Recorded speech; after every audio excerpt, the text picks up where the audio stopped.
السلام علیکم ورحمۃ اللہ وبرکاتہ۔ اعوذ باللہ السمیع العلیم من الشیطان الرجیم من همزه ونفخه ونفثه بسم اللہ الرحمن الرحیم۔ قال نکروا لها عرشها ننظر اتهتدي ام تكون من الذین لا يهتدون فلما جاءت قیل اهكذا عرشك قالت كأنه هو وأوتينا العلم من قبلها وكنا مسلمین وصدها ما كانت تعبد من دون الله إنها كانت من قوم كافرين قيل لها ادخل الصرح فلما رأته حسبته لجة وكشفت عن ساقيها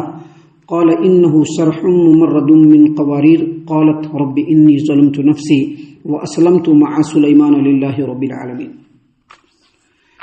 محترم سامعین کرام، سورۃ النمل سورہ نمبر 27 اور اسی سورت سے آیت نمبر 41 سے لے کر کے 44 تک، یعنی 41، 42، 43، 44، یہ چند آیات ابھی آپ کے سامنے تلاوت کی گئیں۔ جیسا کہ کل کے درس میں ہم نے بتلایا تھا کہ سیدنا سلیمان علیہ السلام نے ملکہ بلقیس کے ان کے محل سے نکلنے کے بعد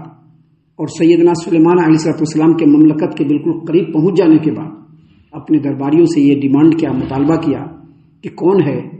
جو جلدی سے جلدی ملکہ بلقیس کے تخت کو اٹھا کر یہاں لا کر کے حاضر کر دے۔ تو ایک ایسا انسان جس کو اللہ نے کتاب کا علم دیا تھا، اس میں اعظم کو وہ جانتا تھا، اس نے اللہ تبارک و تعالیٰ کی توفیق سے اللہ سے مدد طلب کیا، اور وہ جو عرش ہے وہ پلک جھپکتے سیدنا سلیمان علیہ السلام کے سامنے پڑا ہوا تھا۔ جب تخت آ گیا تو سلیمان علیہ السلام نے اپنے درباریوں سے کہا کہ اس تخت کے اندر ذرا چینجنگ کر دو، تھوڑا تبدیلی کر دو۔ اللہ نے فرمایا، قال سلیمان نے کہا نکروا لها عرشها، اس کے تخت میں ذرا سا چینجنگ کر دو، تبدیلی کر دو۔ نکروا، یہ نکرا ینکرو تنکیر سے ہے۔ تنکیر کا جو اپوزٹ ہوتا ہے وہ تعریف ہوتا ہے۔ تعریف کا مطلب ہوتا ہے پہچانا، جانا ہوا، اور تنکیر کا مطلب ہوتا ہے اجنبی، جس کو پہچان نہیں سکے۔ تو سیدنا سلیمان علیہ السلام نے کہا کہ اس کے تخت کو ایسا بنا دو کہ وہ آئے تو اس کو لگے کہ کوئی دوسرا تخت ہے۔ تو اس سلسلے میں مفسرین کا کہنا ہے، جیسا کہ امام ابن ابی حاتم نے تفسیر ابن ابی حاتم میں کہا کہ عبداللہ ابن عباس رضی اللہ عنہما نے کہا کہ اس کی موتیوں کو وہاں سے نکال دیا گیا، جبکہ امام مجاہد رحمۃ اللہ علیہ کہتے ہیں کہ جہاں پر سبز رنگ تھا وہاں پر ریڈ کر دیا گیا، جہاں پر زرد رنگ تھا اس کو ریڈ کر دیا گیا، اور جہاں پر ریڈ تھا وہاں پر اس کو زرد رنگ کا کر دیا گیا۔ اور بعض اہل علم نے کہا کہ ادھر کے ہیرے کو نکال کر کے ادھر کر دیا گیا۔ تو اس طرح سے ایک تبدیلی ایسی کر دی گئی کہ تخت تو لگے کہ وہی تخت ہے، لیکن تھوڑا اس کے اندر چینجنگ ہو۔ تو سیدنا سلیمان علیہ السلام نے کہا کہ نکروا لها عرشها، اس کے تخت میں تھوڑی تبدیلی کر دو، ننظر، ہم دیکھیں گے کہ اتہتدی، وہ اپنے تخت کو پہچان پاتی ہے یا نہیں، ام تکون من الذین لا یہتدون، یا وہ انہی لوگوں میں سے جو ہدایت نہیں پا سکتے۔ یعنی اس کے ذہن کا امتحان لینا چاہتے تھے۔ کیوں چاہتے تھے سیدنا سلیمان علیہ السلام؟ کیوں لینا چاہتے تھے؟ تاکہ سیدنا سلیمان علیہ السلام کو یہ اندازہ ہو سکے کہ یہ توحید اور شرک میں فرق کر سکتے ہیں کہ نہیں کر سکتے۔ آج بھی آپ دیکھیے بہت سارے لوگوں کا ذہن اتنا مند ہے، اس کو کچھ پتہ ہی نہیں اسلام کے بارے میں، کیونکہ کبھی اس نے اس چیز کے اوپر ذہن ہی نہیں لگایا، کبھی اس نے ویسا اپنا ذہن بنانے کی کوشش ہی نہیں کی۔ اللہ تبارک و تعالیٰ ہر ایک کو اتنی سمجھ تو ضرور دیتا ہے کہ وہ صحیح اور غلط کا فرق کر لے، لیکن اسلام کے معاملے میں لوگوں کا جو ذہن اتنا مند ہے، اس کے پیچھے جو اصل وجہ ہے وہ یہ کہ لوگ دنیا داری میں بالکل سر سے لے کر کے پیر تک ڈوب چکے ہیں، اور دنیا سے، دین سے ان کو کوئی مطلب نہیں۔ یہی وجہ ہے کہ ان کے سامنے اگر نبی کریم صلی اللہ علیہ وسلم کا نام لیا جائے تو وہ پہچانتے ہی نہیں کہ نبی محمد صلی اللہ علیہ وسلم کون ہے۔ تو یہاں پر سلیمان علیہ السلام اصل اس ملکہ بلقیس کے بارے میں یہ دیکھنا چاہتے تھے کہ یہ ملکہ بلقیس توحید اور شرک میں فرق کر سکتے یا نہیں، لہٰذا سب سے پہلے انہوں نے کیا کیا، اس کے تخت میں تبدیلی کر دی۔ فلما جاءت، اور جب وہ ملکہ بلقیس پہنچی سیدنا سلیمان علیہ السلام کے پاس، جب پہنچی محل کے اندر دربار میں، تو سب سے پہلے اسے یہ سوال کیا گیا، قیل، اللہ نے فرمایا قیل، اس سے پوچھا گیا اہٰذا عرشک، یہ تمہارا تخت ہے؟ اہٰذا عرشک کا مطلب ہوتا ہے کیا اسی طرح کا تمہارا تخت ہے؟ یہ نہیں پوچھا گیا کہ تمہارا تخت ہے، پوچھا گیا کہ کیا اسی طرح کا تمہارا تخت ہے؟ اب وہ ملکہ بلقیس ہے، پوری حکمرانی چلاتی ہے، حاکم وقت ہے، اس کا ذہن تو کچھ نہ کچھ ہوگا۔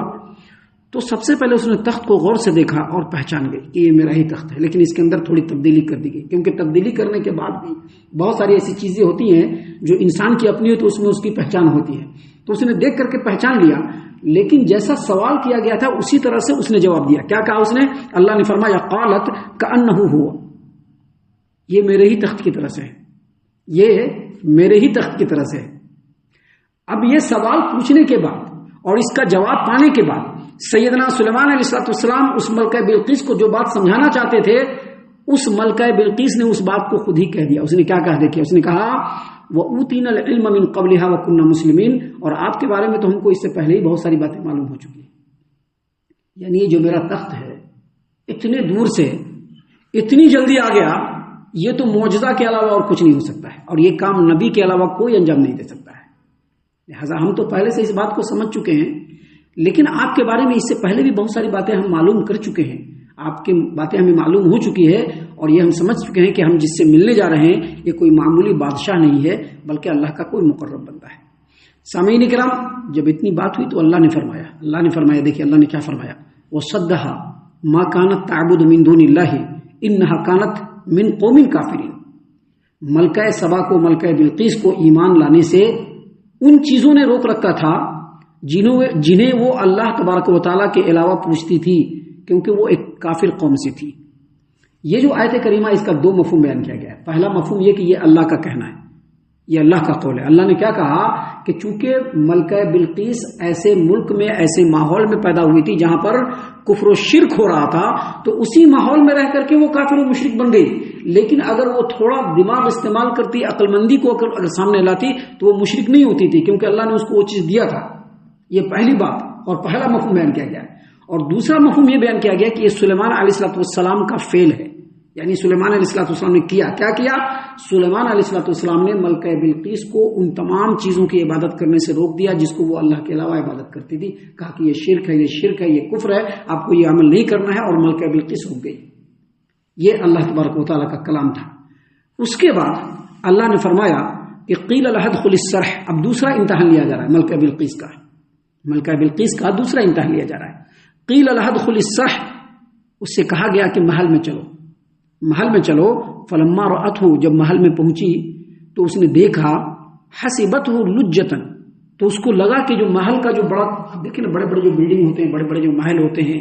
بڑے بڑے جو ولاز ہوتے ہیں، اس میں جب آدمی انٹرنس میں داخل ہوتا ہے، اندر گھر کے اندر جب داخل ہوتا ہے، کمپاؤنڈ کے بعد جب گھر کے اندر داخل ہوتا ہے تو سامنے ایک بہت بڑا صحن ہوتا ہے، بہت بڑا ہال ہوتا ہے۔ تو ویسے ہی بڑا ہال تھا، بڑا صحن تھا، اور صحن کو سیدنا سلیمان علیہ السلام نے اس طریقے سے بنوایا تھا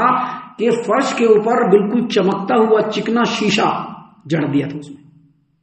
چمکتا ہوا چکنا شیشہ جڑوا دیا تھا کہ جب آدمی داخل ہو تو اس کے نگاہ کا جو زاویہ ہے جب اس صحن میں پڑے تو اس کو لگے کہ یہ پانی کا لہر مارتا ہوا حوض ہے۔ تو جب ملکہ بلقیس داخل ہوئی،